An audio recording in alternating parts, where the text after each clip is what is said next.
Greetings students.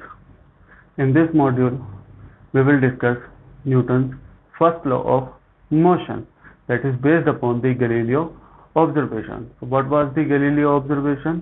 When no external force is applied, object will tend to remain in the state of motion. कि कोई object motion में है तो वो हमेशा motion में ही रहेगा जब तक बाहर से हम force नहीं लगाते.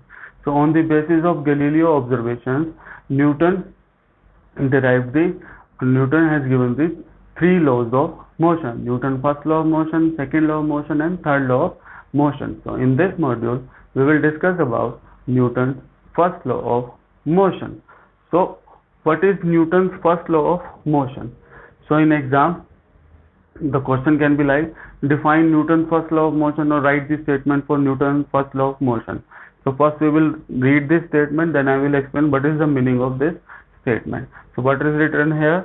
An object remains in a state of rest. कि कोई भी ऑब्जेक्ट है वो रेस्ट में ही रहेगा और in a state of uniform motion along a straight line. कि ऑब्जेक्ट यूनिफॉर्म मोशन में है और अपनी डायरेक्शन भी चेंज नहीं कर रहा है, बिल्कुल सीधा जा रहा है.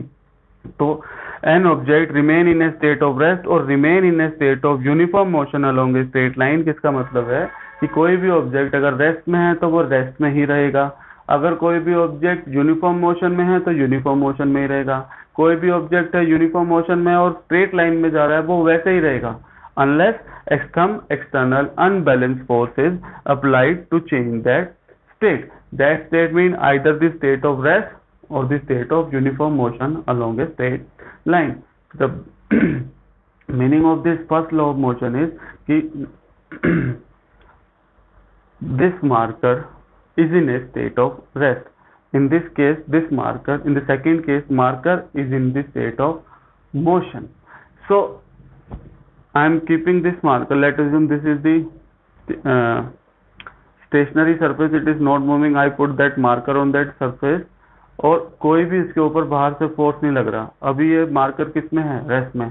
It will remain in the rest unless I applied the external force to pick that marker or I applied the external force to put this marker into motion. कि जब तक कोई भी ऑब्जेक्ट रेस्ट में है तो वो रेस्ट में ही रहेगा, कोई भी ऑब्जेक्ट यूनिफॉर्म मोशन में स्ट्रेट लाइन में वो यूनिफॉर्म मोशन में रहेगा unless some external unbalance force is applied on it. कि if you want to discuss the examples, for example table, chair, bed in our home, they will remain there unless we push them और we pull them. कि chair जो है अपनी जगह पे रहेगी, अपनी पोजीशन चेंज नहीं करेगी जब तक आप उठा के उसको एक जगह से दूसरी जगह नहीं रखोगे. Means what we are doing, we are using the force to change the position of table, chair और bed. इनको हम तभी हिलाते हैं जब हमको अपने शिफ्ट करना होता है, कहीं अपनी पोजीशन चेंज करनी है चेयर वगैरह की. तो टेबल है, चेयर है, इनको आप अपने जब हाथों से उठा के एक जगह से दूसरी जगह लेके जाओगे तो what we are doing, what you are doing, we are applying the force on that particular object. नहीं तो जब तक आप उसके ऊपर फोर्स नहीं लगाओगे वो अपने आप अपनी पोजीशन को चेंज नहीं करने वाला. Second is ball rolling on the ground. So if you consider this first example, this is related to this part. An object remain in a state of rest. कि रेस्ट का example अगर कोई आपसे पूछता है, you can write the examples of table, chair और bed और any other item which remain, any other non living item. Non living will tends to remain in this state of rest. Even in case of us, the living organism, कि जब तक हम अपनी muscles में से energy नहीं लगाएंगे, force नहीं लगाएंगे, तब तक हम मूव नहीं कर सकते. अगर किसी के अंदर एनर्जी नहीं है, it will not be able to move. कि फोर्स तो हमको लगाना ही पड़ेगा जब तक हमको मूव करना. We have to consume some energy. Second is the ball rolling on the ground. If we roll a ball on the ground, कि हम एक बॉल लेते हैं और ग्राउंड के ऊपर उसको रोल कर देते हैं, तो वो क्या करती रहती है? रोल ही करती रहेगी, लेकिन थोड़ी देर के बाद वो क्या हो जाती है? It will stop. It will stop after some time, after rolling on the floor. Ground के ऊपर मूव करते करते वो थोड़ी देर के बाद रुक जाती है. Because the ground, there are two forces which are responsible for the change in the state of motion of ball. की बॉल को हमने क्या किया? रोल किया, हमने फोर्स लगाया, तो वो रोल ही करती रहनी चाहिए थी जब तक उसके ऊपर बाहर से एक्सटर्नल फोर्स नहीं लगता. वो एक्सटर्नल फोर्स है that is on the ball is of two type. First is the frictional force exerted by the ground, की ग्राउंड उस पर फ्रिक्शनल फोर्स लगाएगा, उसकी वजह से वो रुक जाएगी. सेकंड, एयर रेजिस्टेंस, कि अब आपने ग्राउंड पे ही किया हो चाहे तो हवा की वजह से रेजिस्टेंस तो आएगी ना उसके ऊपर की, एयर क्या करेगी, it will interfere in the flow of ball. तो उसकी वजह से क्या हो जाएगा, due to the air frictional force, due to the second one which is the ground frictional force, the ball will stop after some time. If let assume if there is no friction, no resistance, but there is no external force, external unbalanced force acting on that ball, तो एक बार ball ने role करना शुरू किया तो वो कभी नहीं रुकेगी। But in practical life generally the ball will stop due to the two forces, frictional and air resistance. So this you can write with the explanation in the second case, in a state of motion, remain in a state of uniform motion along a straight line. Third is change in direction. So this was about the motion. This is about third example is about third and fourth example is about the change in direction. कि कोई भी object है अगर वो सीधा जा रहा है तो वो सीधा ही जाना पसंद करेगा, in a travel in a straight line, it doesn't want to change its direction. This is what given in the Newton first law of motion, कि सीधा जा रहा है तो सीधा ही रहेगा, वो अपनी डायरेक्शन चेंज नहीं करेगा unless external force is applied. कि during the discussion of unbalance forces we discuss कि by the help of force we can change the direction of moving object. If an object is in motion, by applying force we can change the direction. Let assume there is no force applied on that particular object which is moving in straight line, कि straight line में जा रहा है, बाहर से हमने कोई external force नहीं लगाया तो उसकी डायरेक्शन भी क्या नहीं होगी, चेंज नहीं होगी। So similarly to round a car on a straight road, straight road पे आपको यू टर्न लेना तो आपको क्या करना पड़ेगा, स्टीयरिंग व्हील को फोर्स लगाना पड़ेगा और वो इंजन के ऊपर जाएगा और वो आगे व्हील्स को क्या कर देगा, डायरेक्शन को चेंज कर देगा। Similarly in case of bike changing direction, कि बाइक की डायरेक्शन को चेंज करना तो हमको हैंडल को क्या करना पड़ेगा, फोर्स लगा के उसकी डायरेक्शन को चेंज करना पड़ेगा। तो by applying the force we can change the state of rest, by applying force we can stop a moving object, by applying force we can change the direction.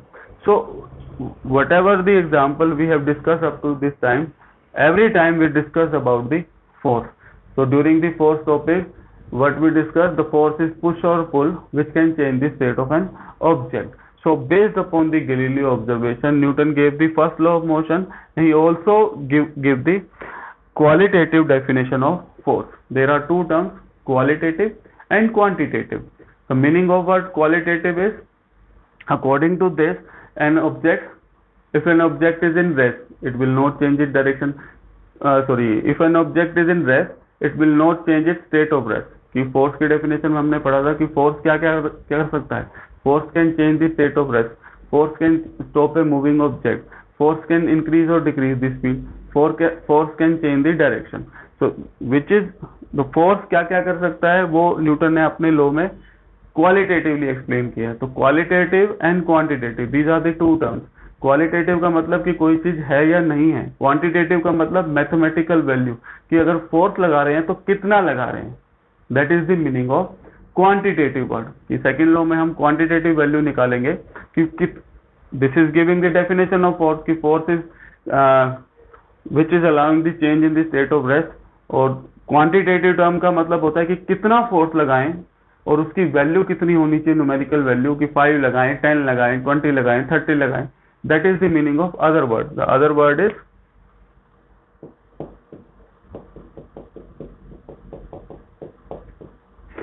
See this word qualitative, quantitative. जब हम किसी को पता लगाते हैं कि वो है या नहीं है, then we can use this term qualitative. If we are finding and also calculating the amount, magnitude, उसकी वैल्यू निकाल रहे हैं, तो उसको हम क्या बोलते हैं, quantitative analysis. So Newton first law of motion gave the qualitative definition of force, कि unless external force is applied there will be no change in the state of rest, no change in the state of motion, और no change in the direction. So Newton gave the qualitative definition. Now next thing is, there is one more statement you can write in place of Newton first law of motion, but this is the better one. Or you can also write, all objects resist a change in the change in their state of motion or state of rest. So this is the slightly incomplete definition, क्योंकि वो change कब करेगा, when external force is applied. So and all objects resist a change in their state of motion or state of rest. So next part is why, कि कोई भी object है वो अपनी रेस्ट की स्टेट को चेंज नहीं करना चाहता, और जो मोशन की स्टेट है, uniform motion along a straight line, उसको भी चेंज नहीं करना चाहता। तो ऐसा क्या है ऑब्जेक्ट्स के अंदर जिसकी वजह से वो अपनी स्टेट को चेंज नहीं करना चाहते? That property due to which an object resists the change in state of rest, resists the change in state of uniform motion along a straight line, that property is specifically called inertia।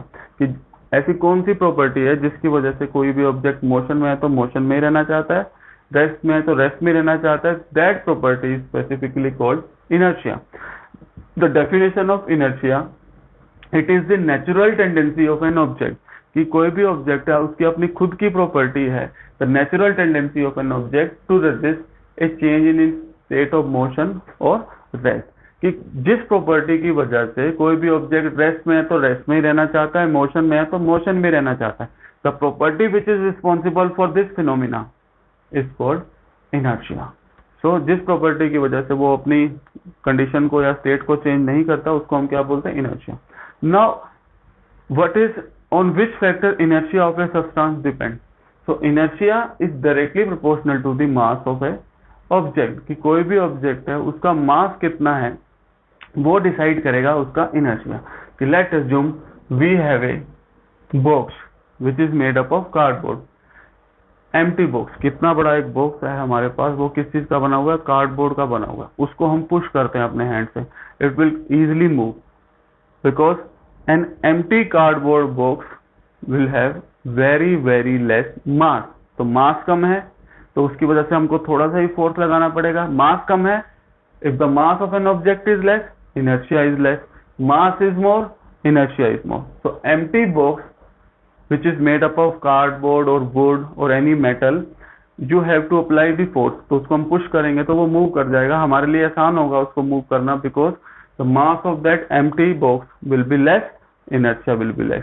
now fill that box with the number of books, या बहुत सारी books लो, उसको उसके cardboard के अंदर या metal के अंदर या वुडन ब्लॉक जो हमारा बॉक्स है उसके अंदर फिल कर दो। तो उसकी वजह से क्या हो जाएगा? द फुल कार्डबोर्ड जो बॉक्स बनेगा, the mass will be increase, क्योंकि जो कार्डबोर्ड पहले खाली था उसका मास कम था, लेकिन हमने बुक्स फिल कर दी तो उसका मास क्या हो जाएगा? इंक्रीज। तो mass of the object will be more, the inertia of the box will be more. तो जब हम उसको पुश करेंगे तो अब हमको बहुत ज्यादा फोर्स लगाना पड़ेगा उस बॉक्स को मूव करने के लिए।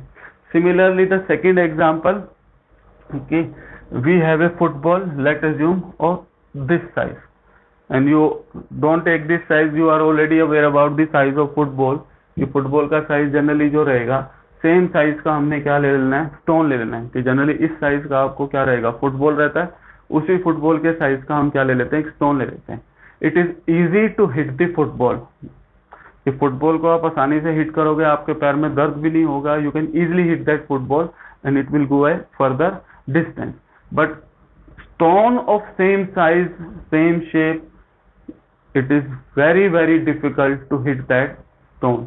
हिट तो हम कर लेंगे, it is easy to hit that, but it will be difficult to move that stone of same size of that of football. की जो स्टोन है उसको आप हिट करोगे तो हमको क्या हो जाएगा? पैर पे चोट वगैरह लग जाएगी, ब्लड भी आना शुरू हो जाता है। The reason is the difference in masses of two object. Football के अंदर क्या भरी होती है? Air. Stone is completely stone का बना होता है, अंदर हवा वगैरह तो होती नहीं है उसके अंदर। तो आप क्या करोगे? When you hit that football, the mass of football is less, if the mass of object means in this case it is football, mass कम है तो इनर्शिया भी कम है।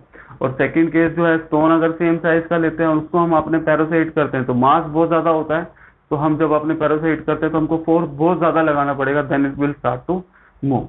सो the overall conclusion of this line is inertia is directly proportional to the mass of object. Simply आपको पता ही है कि किसी चीज का मास बहुत ज्यादा होगा तो उसको मूव करना क्या होगा? मुश्किल होगा। अगर कोई so the main is the mass of object, mass is more, inertia is more। so inertia is the property by which an object changes resist the change in state of motion और rest की property, जिसकी वजह से कोई भी object है वो rest का रेस्ट में रहना चाहता है, मोशन का मोशन में रहना चाहता है, डायरेक्शन जो है वही रहेगी, चेंज नहीं करेगा, सीधा जा रहा है तो सीधा ही जाना चाहता है। That property is called inertia. Inertia is of three types: inertia of rest, inertia of motion and inertia of direction। so these are the three types of inertia: inertia of rest, motion and direction।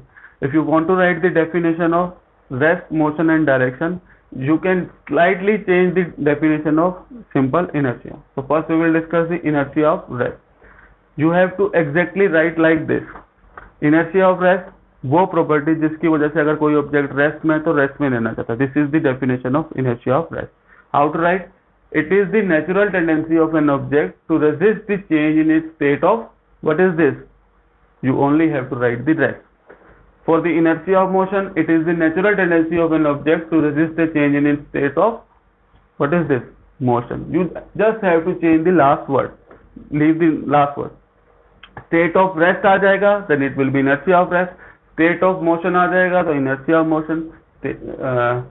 Change in its direction, then it will be inertia of direction. So I hope all of you can write the definition of inertia of rest, inertia of motion and inertia of direction.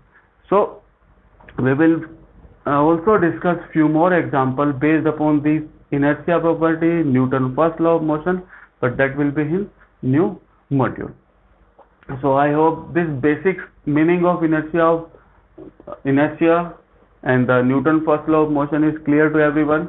कि Newton first law of motion is कि कोई भी object rest में तो rest में ही रहेगा, कोई भी ऑब्जेक्ट यूनिफॉर्म मोशन में स्ट्रेट लाइन में तो उसी में रहेगा, unless external unbalance force is applied to change its state.